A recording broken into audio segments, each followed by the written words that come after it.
இங்கே இந்த ஃபஸ்ட்டு எட்ஜில் நீங்கள் இது பண்ணிவிட்டு அதை நம்ம டாக்கா போடுற மாதிரியே வந்து இப்படி எடுத்துக்கோங்க. ரொம்ப பெருசு பெருசாகவும் எடுத்துக்காதீங்க, ரொம்ப சின்ன சின்னதாக எடுக்க மீடியமாக எடுத்துக்கோங்க. மீடியமாக எடுத்துக்கிட்டிங்கன்னா அந்த ஃப்ளவரோட ஷேப்பு நல்லாயிருக்கும்.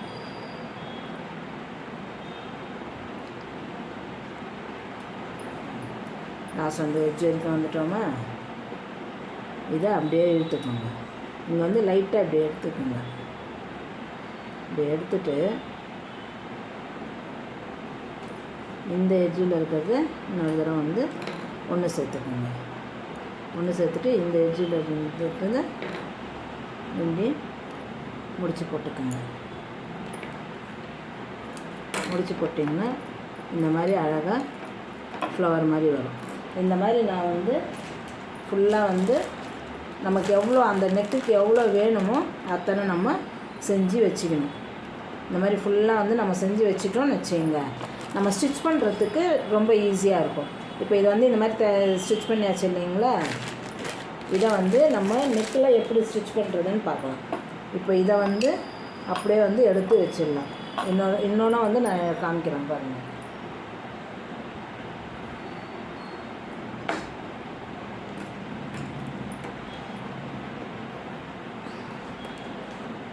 இதை எடுத்துக்கிட்டு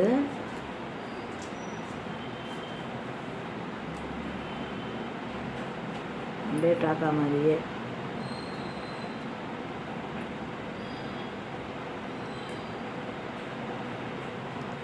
லாஸ்ட் எட்ஜ் வரைக்கும் எடுத்துகிட்டு வந்துடுங்க. எடுத்துகிட்டு வந்துட்டு இந்த எட்ஜில் போட்டுட்டு இந்த எட்ஜுக்கு லாக் பண்ணிடுங்க.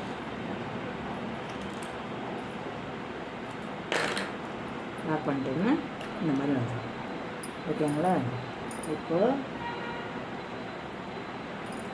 இது அப்படியே இருக்கட்டும். நெக்கு வந்து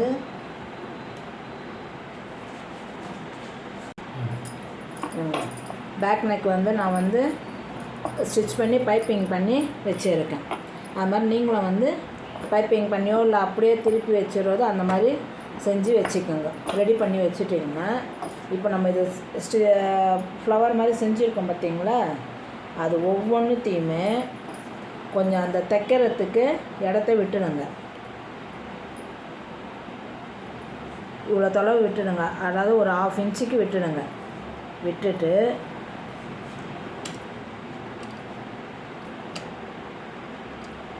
இந்த பைப்பிங் கிட்ட வைக்காதீங்க, பைப்பிங்கை விட்டு கொஞ்சம் தள்ளியே வைங்க. ஏன்னா அதுக்கப்புறம் இந்த பைப்பிங் கிட்ட நம்ம எப்படியும் இன்னொரு லேஸ் வேறு வைப்போம், அதனால் கொஞ்சம் தள்ளியே வச்சுக்கோங்க.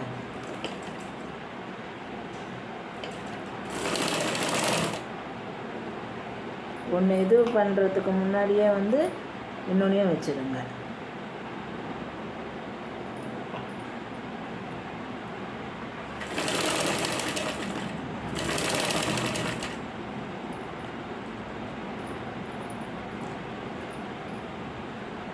இந்த மாதிரி ஒவ்வொன்றுத்துக்கும் வந்து நீங்கள் கொஞ்சம் தள்ளியே வச்சுக்கோங்க. அப்போ தான் வந்து நம்ம லேஸ் வச்சோம்னா கூட கரெக்டாக இருக்கும், த்ரெட்டு தெரியாமல் இருக்கும். தைக்கும் போது எந்த சைடு நல்லா ஃப்ளவர் மாதிரி இதுவாக இருக்குதுன்னு பார்த்துக்கோங்க.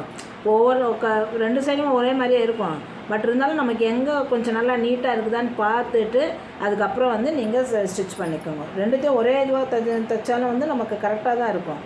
இருந்தாலும் வந்து நீங்கள் எது கரெக்டாக இருக்குதுன்னு பார்த்துட்டு நீங்கள் தைங்க.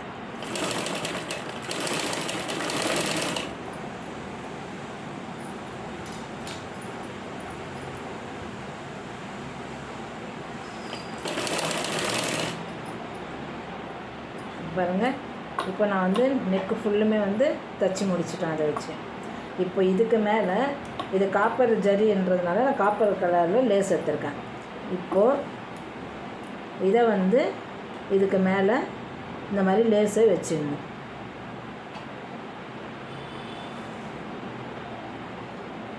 லேஸை ஸ்டிச் பண்ணோம்னா அந்த தைக்கிற அந்த இதுவெல்லாம் வந்து நமக்கு தெரியாமல் இருக்கும்.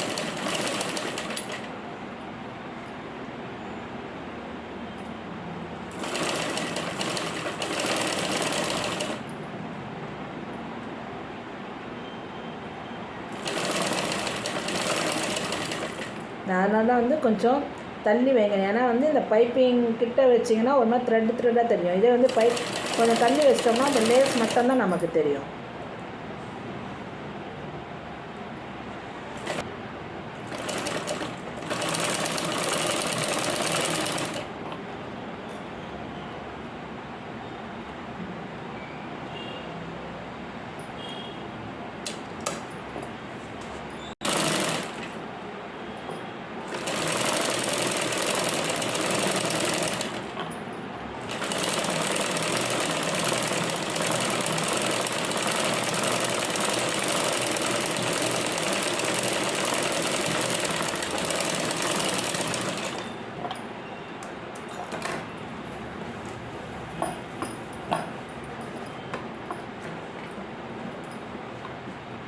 பாருங்க, இப்போது இதை நம்ம ஸ்டிச் பண்ணி முடிச்சாச்சு.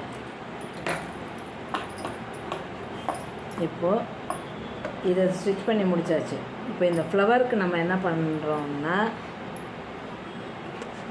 நீங்கள் கொஞ்சம் இப்போ இது வந்து ஃப்ளவரு, இந்த லேஸு இதெல்லாம் தைச்சாச்சு.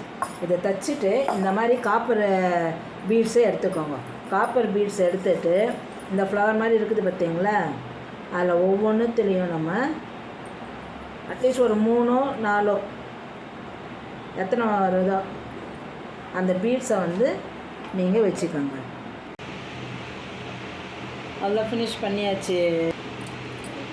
பண்ணுங்க மாதிரி பூவாக தைச்சிட்டு மேலே லேஸாக வச்சுட்டு ஃபுல்லாக ஃபினிஷ் பண்ணிட்டேன். நான் வந்து இன்னும் கொஞ்சம் நல்லா இருக்கட்டுமே சொல்லிட்டு 3 பீட்ஸ் வச்சு நான் வந்து அதை ஃபினிஷ் பண்ணியிருக்கேன். உங்களுக்கு வேணும்னா இது நம்ம ஆப்ஷன் தான். வேணும்னா நீங்கள் இந்த நடுவில் பீட்ஸ் வச்சுக்கலாம், அப்படிலாம் வெறும்னா கூட அப்படியே கூட விட்டுடலாம். ஓகே ஃப்ரெண்ட்ஸ், உங்களுக்கு இந்த நெக் டிசைன் பிடிச்சிருக்கும்னு நினைக்கிறேன். மறக்காமல் சப்ஸ்கிரைப் பண்ணி லைக் பண்ணி ஷேர் பண்ணுங்கள். தேங்க்யூ.